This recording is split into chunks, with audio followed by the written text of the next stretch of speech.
Hi friends, ഇന്ന് നമുക്കൊരു മാമ്പഴ പുളിശ്ശേരി എങ്ങനെയാണ് തയ്യാറാക്കുന്നതെന്ന് നോക്കാം. നല്ല ഈസി ആയിട്ട് തയ്യാറാക്കാൻ പറ്റിയ ഒരു നാടൻ വിഭവമാണല്ലോ മാമ്പഴ പുളിശ്ശേരി. ഇപ്പോൾ നമ്മുടെ പഴുത്ത മാങ്ങയുടെയൊക്കെ സീസൺ ആണല്ലോ.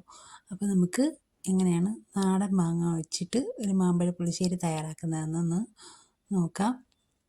അതിനാണെങ്കിൽ നമുക്കിവിടെ പഴുത്ത മാങ്ങ വേണം. നല്ല പഴുത്ത മാങ്ങ ആയിരിക്കണം. ഞാനിവിടെ 5 പഴുത്ത മാങ്ങ എടുത്തിട്ടുണ്ട്. നാടൻ മാങ്ങയാണ് എടുത്തിരിക്കുന്നത്. അതൊന്ന് തൊലി കളഞ്ഞ് വൃത്തിയാക്കി എടുക്കാം. ഇതിലേക്ക് ഞാൻ 4 പച്ചമുളക് ചേർത്തിട്ടുണ്ട്. നമ്മുടെ എരിവിനനുസരിച്ച് പച്ചമുളക് കൂടുതൽ വേണമെങ്കിൽ കൂടുതൽ ചേർക്കാം. ഞാനിവിടെ കുട്ടികൾക്കൊക്കെ കഴിക്കേണ്ടതുകൊണ്ട് 4 എണ്ണം ഇട്ടിട്ടുള്ളൂ. അതൊന്ന് കീറിയിട്ടിടണം.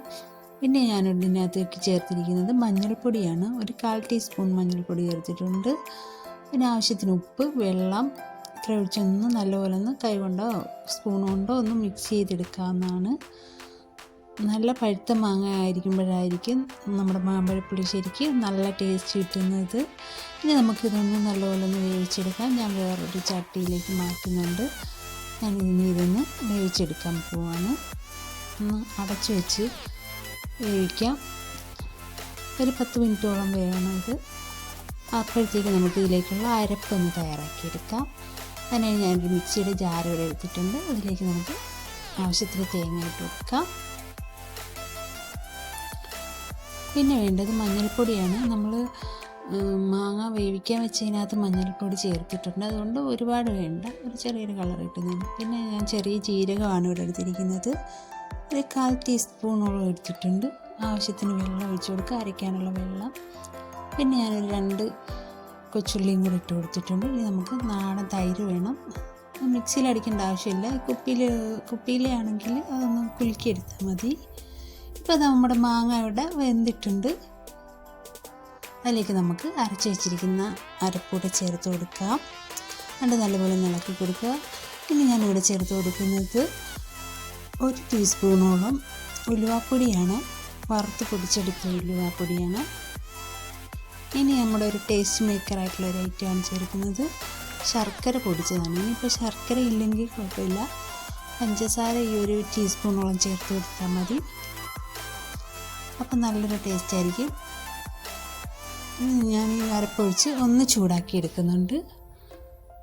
ഇനി ഞാനിവിടെ തീ ഓഫാക്കുകയാണ്. ഓഫാക്കി ഒന്ന് തണുത്തതിന് ശേഷം മാത്രമാണ് ഞാനിതിലേക്ക് തൈര് ചേർത്ത് കൊടുക്കുന്നത്. ചൂടോടുകൂടി ചേർക്കണ്ട.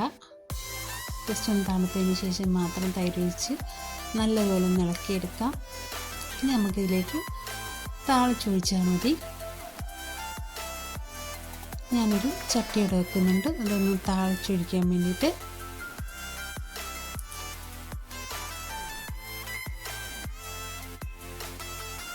നമുക്കൊരു ചട്ടി അടുപ്പത്ത് വെക്കാം. അതിലേക്ക് ആവശ്യത്തിന് വെളിച്ചെണ്ണ ഒഴിച്ചു കൊടുക്കാം. ഇനി ഞാനിതിലേക്ക് കടുക് ഇട്ട് കൊടുക്കുന്നുണ്ട്. ഉലുവ, ഉണക്കമുളക്, കറിവേപ്പില ഇത്രയൊന്ന് ചൂടാക്കി ഇടുന്നുണ്ട്. തീ ഓഫാക്കിയതിന് ശേഷം മാത്രം ഞാനൊരു 2 നുള്ളോളം മുളക് പൊടി ഇട്ട് കൊടുക്കുന്നുണ്ട്. തീ ഓഫാക്കിയതിന് ശേഷം മാത്രമാണ് ഇട്ട് കൊടുത്തത്. നല്ലൊരു കളർ കിട്ടാൻ വേണ്ടിയിട്ടാണ് നമ്മുടെ മാമ്പഴ പുളിശ്ശേരിക്ക്. അതുകൊണ്ട് ഞാൻ ഇതിലേക്ക് ഒഴിച്ചു കൊടുക്കുന്നുണ്ട്. അപ്പം നമ്മുടെ ടേസ്റ്റി ആയിട്ടുള്ള മാമ്പഴ പുളിശ്ശേരി, നമ്മുടെ ട്രഡീഷണൽ വിഭവമായ മാമ്പഴ പുളിശ്ശേരി ഇവിടെ റെഡി ആയിട്ടുണ്ട്. നമുക്ക് ചോറ് കഴിക്കാനൊക്കെ ഇത് മാത്രം മതി, വേറെ ഒന്നും വേണ്ട. നല്ല ടേസ്റ്റാണ്. നമ്മൾ മാങ്ങ എടുക്കുമ്പോൾ നല്ല പഴുത്ത മാങ്ങ എടുക്കാൻ മാത്രം ശ്രദ്ധിച്ചാൽ മതി.